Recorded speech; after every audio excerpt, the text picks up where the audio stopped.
Hello everyone, it's Dr. Neerav Pandya. A lot of Golden State Warriors fans have questions about the left hamstring strain that Stephen Curry suffered that was just reported by the team in the game against the Timberwolves.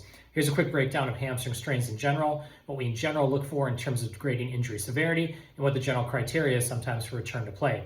Now, the first important thing to understand is that a strain is some degree of tearing of the muscle belly itself or the muscle where it turns into tendon or the tendon itself. And this is typically graded into three general grades. Grade 1 is a microscopic tear, grade 2 is a partial tear, and grade 3 is a complete tear.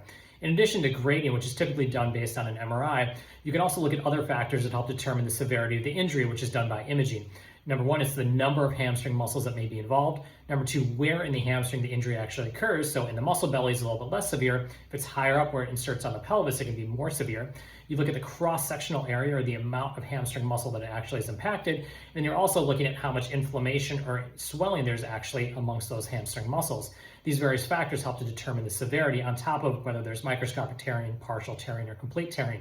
Taking all those factors together, you can combine it whether an athlete can actually perform on the court. So they need to have flexibility, they need to make sure that they have full mobility and strength when they're on the court, which is particularly important for a player like Stephen Curry.